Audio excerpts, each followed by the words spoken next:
नमस्कार शेतकऱ्यांनो, कांदा उत्पादक शेतकरी बांधवांसाठी आताच्या क्षणाची सर्वात महत्त्वाची आणि मोठी बातमी कांदा निर्यात बंदी संदर्भात। तर शेतकरी निर्यात बंदी संदर्भात कांद्याच्या भावाची काय परिस्थिती, काय स्थिती आहे, कांदा भाव वाढू शकतात का, कांद्याचे भाव किती वाढणार, कधी वाढणार, कसे वाढणार, त्या संदर्भातील सविस्तर थोडक्यात संपूर्ण महत्त्वाची अपडेट, महत्त्वाचा बातमी, महत्त्वाचा हा व्हिडिओ आहे। शेवटपर्यंत नक्कीच बघा। व्हिडिओ जर आवडला तर नक्कीच लाईक करा विसरू नका। प्लीज चॅनलवरती नवीन असाल तर हवामान आपल्या यूट्यूब चॅनलला सबस्क्राईब करायला विसरू नका। तर प्लीज चॅनलवरती नवीन चॅनलला सबस्क्राईब करा।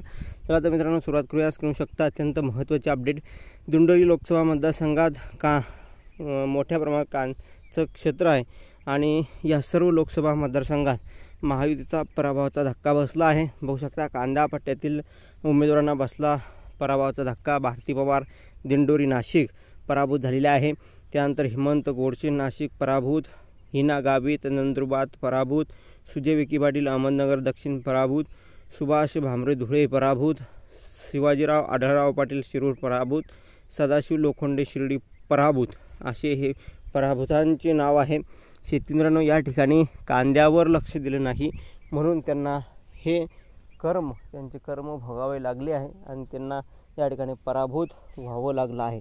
खऱ्या अर्थाने या ठिकाणी कांदा निर्यात बंदी करणं हे सरकारला किती भोवलं आणि इकडच्या जालना, बुलढाणा, परभणी या भागात मराठवाड्यामध्ये या ठिकाणी बघितलं शेतकरी मित्रांनो, मराठवाड्यासह विदर्भामध्ये सुद्धा या ठिकाणी मराठा आरक्षण भोवलं आहे।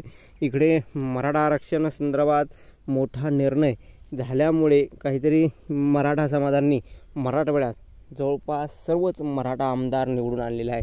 ही इतिहासात पहिली घटना आहे। मराठवाड्यात सर्व मराठा खासदार झालेले आहे। या ठिकाणी ही महत्त्वाची अपडेट आहे, तुमच्यापर्यंत पोहोचली। जास्तीत जास्त कांदा उत्पादक शेतकरी बांधवांपर्यंत नक्कीच व्हिडिओ पोहोचवा, शेअर करा, जेणेकरून त्यांनाही ताजे आणि महत्त्वाचे अपडेट कळेल।